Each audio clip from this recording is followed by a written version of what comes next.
Okay, third angle projection में हम second problem पर आ गए हैं। तो एक फिगर गिवन है, ये क्वेश्चन ईडी के पेपर में 2020 में पूछा गया। एक 3D ऑब्जेक्ट है जिसका डायमेंशंस कुछ इस तरह से हैं और यहाँ पर एक होल गिवन है जिसका डायमीटर 10 mm है। जितने भी डायमेंशंस हैं सब मिलीमीटर में गिवन है। This is the front view, this is the right side view and we have to draw इसका front view means elevation, top view means plan और side view third angle projection में बनाना है। तो सबसे पहले फ्रंट व्यू को देखते हैं। तो फ्रंट व्यू में हम देख पाते हैं कि हमें क्या क्या चीजें विजिबल है। सबसे पहले हम 3D ड्राइंग में देखते हैं कि फ्रंट व्यू में क्या क्या दिखाई दे रहा है। इसको मैंने ब्लू कलर से स्केच किया है। तो आप देखेंगे फ्रंट व्यू में ये ब्लू स्केचिंग से जो मैंने स्केच किया है ये पूरा फ्रंट व्यू में दिखाई देगा। उसके बाद बात करें अगर टॉप व्यू की, तो टॉप व्यू में हमें इसका ये अपर सरफेस जो डॉटेड दिखाया हुआ है और एक इंक्लाइंड सरफेस जो है ये भी दिखाई देगा टॉप व्यू में। फिर राइट साइड व्यू की अगर हम बात करें तो राइट साइड व्यू में जो रेड से मैंने दिखाया है ये स्केच पोर्शन और रेड लाइन से ये वाला पोर्शन भी, यहाँ पर ये वाला जो पोर्शन है ये ओवरलैप करेगा जो कि साइड व्यू में भी दिखाई देगा और टॉप व्यू में भी दिखाई देगा जो कि ये इंक्लाइंड पोर्शन है। डायमेंशंस हमने यहाँ पर समझाने के लिए लिए हैं। ड्राइंग में डायमेंशंस थोड़ा आगे पीछे हो सकते हैं, जब आप ड्रॉ करेंगे तो उसके अकॉर्डिंग डायमेंशंस लेंगे। यहाँ पर मैंने जो डायमेंशंस है वो मेजर करके नहीं लिए हैं, जस्ट फिगर सही है, डायमेंशंस कम ज़्यादा हो सकते हैं, ड्राइंग एग्जैक्ट है फिगर की। तो अब हम आते हैं सबसे पहले फ्रंट व्यू पे। तो थर्ड एंगल प्रोजेक्शन है, मैंने पहले भी बताया, उसकी पोजीशन है ये, this is HP, this is VP और HP will always rotate 90 degree clockwise. यहाँ पर जो भी ऑब्जेक्ट रखा होगा उसका टॉप व्यू HP पर बनेगा और फ्रंट व्यू VP पर बनेगा और ये टॉप व्यू रोटेट करके ऊपर आ जाएगा और फ्रंट व्यू नीचे आ जाएगा। यही हमने किया है, देखिए कैसे। सबसे पहले फ्रंट व्यू हम ड्रॉ करेंगे। तो फ्रंट व्यू ड्रॉ करेंगे तो ये पोर्शन हमें दिखाई दे रहा है, तो ब्लू लाइन से 30 डायमेंशन लिया, वर्टिकल 20 डायमेंशन है और ये हमारा इमेज पूरा बन गया है। ये सर्कल की पोजीशन क्या होगी? सर्कल की पोजीशन के लिए हम क्या करेंगे, इस 20 का मिड पॉइंट लेंगे और 30 का मिड पॉइंट लेंगे और एक हमें सेंटर पॉइंट मिल जाएगा। इसके सेंटर से और इसके सेंटर से एक सेंटर पॉइंट मिल जाएगा, उसमें 5 का रेडियस लेते हुए सर्कल को हम ड्रॉ कर देंगे। उसके बाद फ्रंट व्यू बनाने के बाद फ्रंट व्यू के ऊपर एग्जैक्टली टॉप व्यू बनेगा विद प्रॉपर प्रोजेक्शन लाइंस। मैंने बिल्कुल स्ट्रेट प्रोजेक्शन लाइंस हर पॉइंट से ली हैं, हर कॉर्नर पॉइंट से, ये पॉइंट और ये पॉइंट और सर्कल या होल जो है यहाँ पर, यहाँ से भी मैंने ऊपर प्रोजेक्शन लाइंस ली है। तो उसके बाद जितने भी प्रोजेक्शन लाइंस मैंने ली उसके बाद हमने टॉप व्यू ड्रॉ किया और टॉप व्यू के अकॉर्डिंग डायमेंशंस ये भी 30 ही होगा। तो थोड़ा सा हमने मेजर करके लिए लिया है, इसलिए यहाँ पर ये 50 और ये थोड़ा ज़्यादा लग रहा है। तो अब देखेंगे कि पूरा एक स्ट्रेट पोर्शन आ गया। तो ये इतना जो पोर्शन है,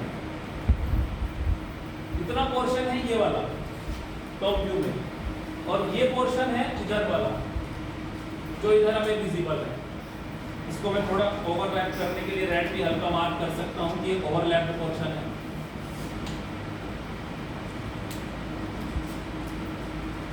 तो ये टॉप व्यू का पूरा ये इंक्लाइंड पोर्शन और ये पोर्शन यहाँ पर हमने एग्जैक्ट प्रोजेक्शन लाइन से बना दिया।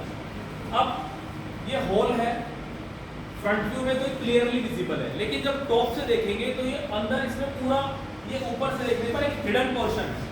तो इसको कैसे ड्रॉ करेंगे? इसको ड्रॉ करने के लिए हम सर्कल के एंड पॉइंट से यहाँ तक प्रोजेक्शन लाइंस लेंगे और जहाँ पर ये टच करेंगी वहाँ से एंड तक, इसके एंड पॉइंट्स तक डॉटेड लाइंस से शो करेंगे। ये ध्यान रखना है कि हमेशा डॉटेड लाइन से ही हिडन पोर्शन को शो करना है। इतना बनने के बाद फिर से वही, ये हमारी रेफरेंस लाइन है,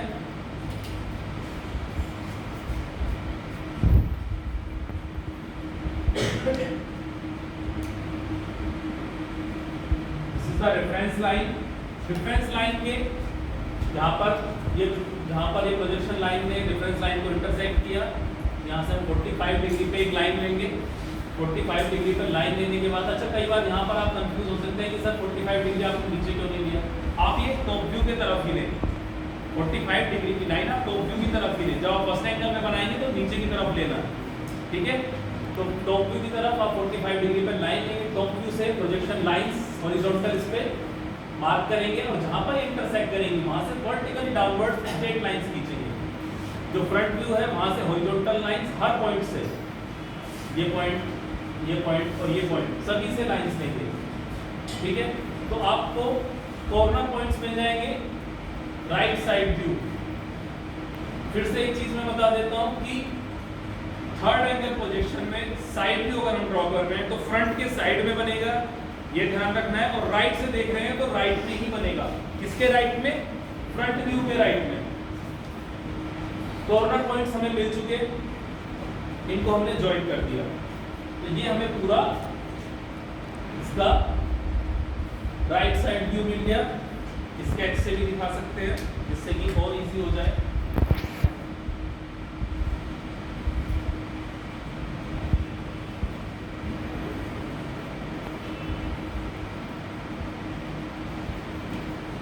तो ये पूरा राइट साइड व्यू, ये पोर्शन और ये पोर्शन जो हमने पूरा का पूरा प्रोजेक्शन लाइंस की हेल्प से बनाया है, बिना मेजर किए बनाया है। और हमेशा साइड व्यू में आप मेजर नहीं करेंगे, साइड व्यू हमेशा आप प्रोजेक्शन लाइन की हेल्प से ही बनाएंगे, क्योंकि कई बार साइड व्यू में डायमेंशंस ऑटोमेटिकली रिड्यूस हो जाते हैं। कोई ऑब्जेक्ट फ्रंट व्यू में तो पूरा दिखाई दे रहा है, लेकिन साइड व्यू में उसके डायमेंशंस रिड्यूस होकर दिखाई देने का चांस होता है। तो ये बन गया। उसके बाद यहाँ से भी प्रोबेबिलिटी है कि ये जो होल है ये हिडन अंदर तक है पूरा पार।